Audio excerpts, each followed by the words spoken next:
ल आयो है साथी हजुरको लागि भनेर हामीले लिएर आइसकेको छौँ बेनाली 302S मोडलको कुरा गर्दा साथी यो मोडल हाम्रो 2020 को अन्तिम मोडल रहेको छ र साथी यसको किलोमिटरको कुरा गर्दा जम्मा 15000 किलोमिटर चलेको यो बाइक र इन्जिनको कुरा गर्दा साथी 15000 किलोमिटर चलेको बाइकको इन्जिन अब म आफ्नो मुखले के बयान गरौँ हजुर आफै बुझ्न सक्नुहुन्छ इन्जिन अहिलेसम्म सिल प्याक क्लोज प्लेट पनि नफेरेको यो बाइक चाहिँ हजुरले यदि लिने सोचिराख्नु भएको छ भने हामीले यसमा अझै हजुरको लागि सहज होस् भनेर चाहिँ हामीले यसमा एक्सचेन्जको नि सुविधा राखिदिएका छौँ हजुरसँग भएको कुनै पनि बाइक अथवा स्कुटीसँग हजुरले डाइरेक्ट यसमा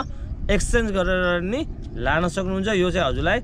82 को ट्याक्स क्लियर भएर हजुरले 82 को ट्याक्स क्लियर भएर नै पाउनुहुन्छ यदि यो बाइक लिने सोचिराख्नु भएको छ भनेपछि मैले डिस्प्लेमा मेरो WhatsApp नम्बर दिएको छु त्यसमा डाइरेक्ट हजुरले कल अथवा SMS गर्न नि सक्नुहुन्छ र हाम्रो लोकेसन कुरा गर्दा साथी लोकेसन हाम्रो रहेको छ नेपालगञ्ज सेतीबुको चोक न्यू रोडमा